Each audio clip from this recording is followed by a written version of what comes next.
Hey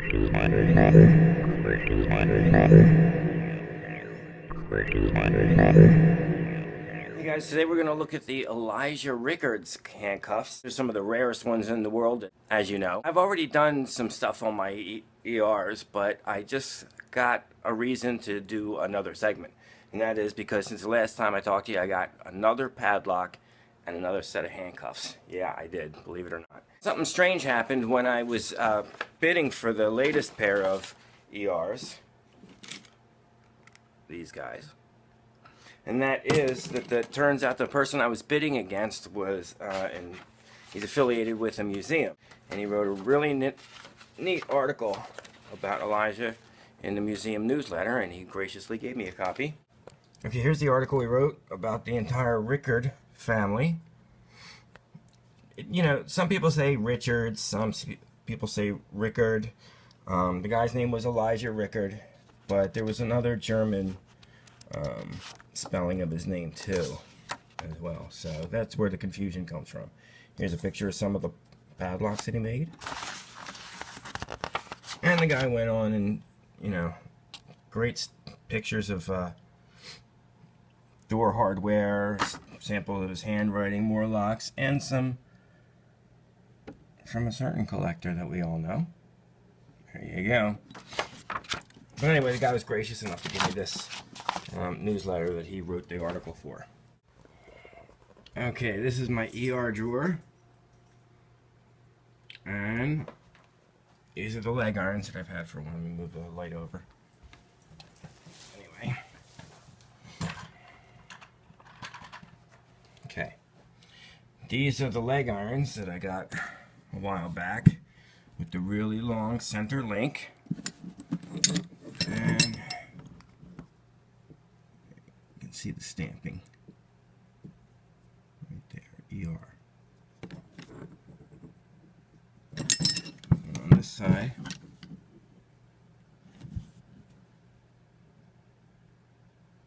there we go. And these are the first pair of ER handcuffs I got. Really see the maker's mark here, right? There.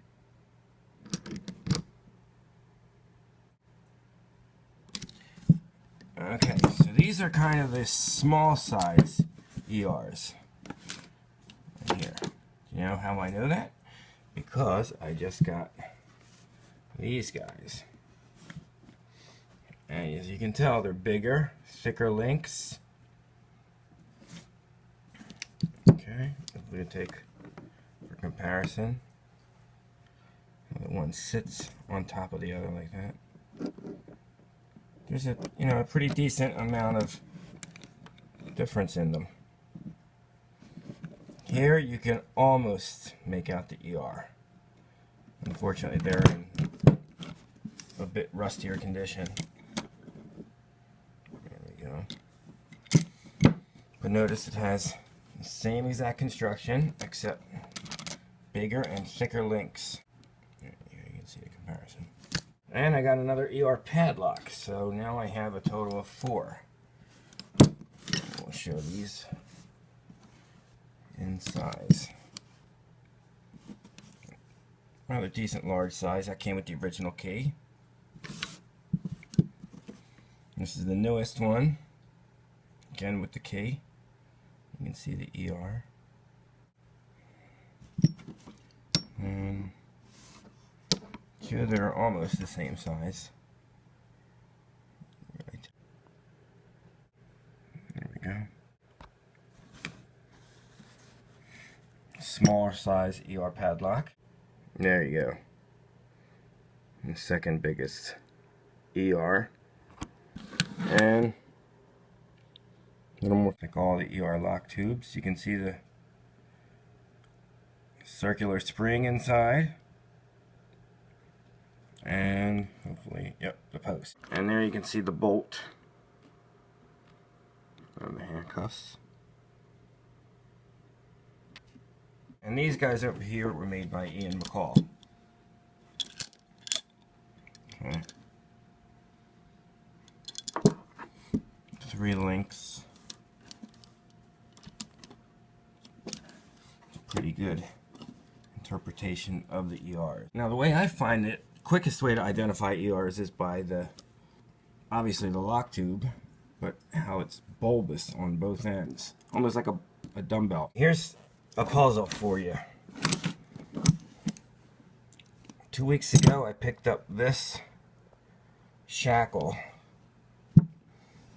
It's very similar to an ER. Problem is I can't find any markings on it. I even looked with a jeweler's loop. I mean, let's just take a look at the leg iron shackle and see just how close they are in comparison. The thing is, this one's, the ER is much thicker metal, and this has almost a groove down it. But look at that part. This is a mystery one. This key came with this lock. It is amazing how well made these keys were. Okay guys, so here is the newsletter that he gave me, and it's by Eric Hendricks, okay?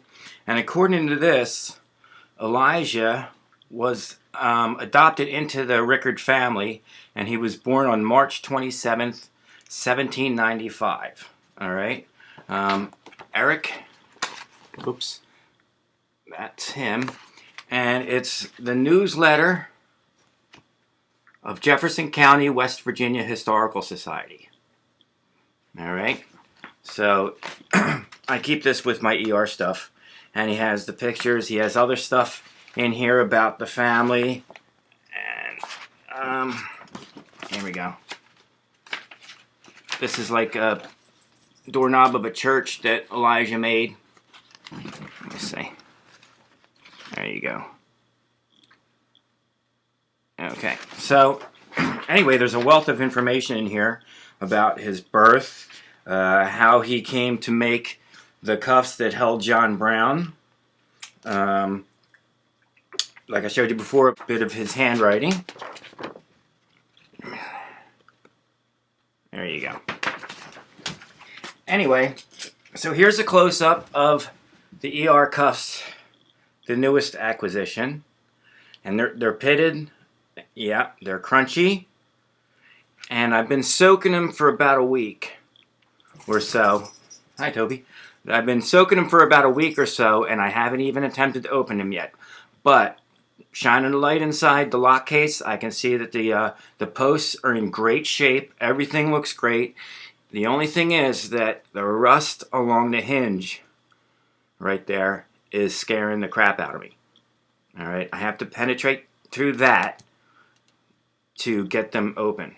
Okay, that's the thing. And another interesting thing is these cuffs, the new ones, do not have the same size keyhole as the other ones, as the smaller size, which kind of makes sense, but it's weird because some of the padlock keys fit into the first pair of ERs that I got, the little guys, and yet this hole here is actually smaller on the large size than it is on the small size.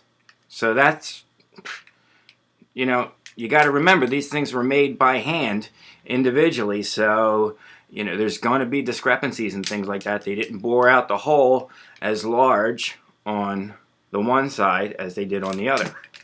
So, you know, that's the way it is, right? Here's a little comparison. There you go. And I know you like it when I hold my cuffs up like this. So, anyway, as you can see, that one's open. Here we go. Another comparison this way. You can see the difference in size. There we go. Okay. All right. So that was that's the ER collection for now. For now. And I got something else coming that's really cool. But one thing before I go. Now you know these things are still out there. This is living proof that you can still find the rare cuffs, and as you all know, I'm always broke, so I didn't spend a lot of money for these. I really, really didn't. And it was just a dumb accident that I came across an auction that actually had them. Okay, and these were actually mislabeled too in the auction. They were labeled as leg irons. You know, really?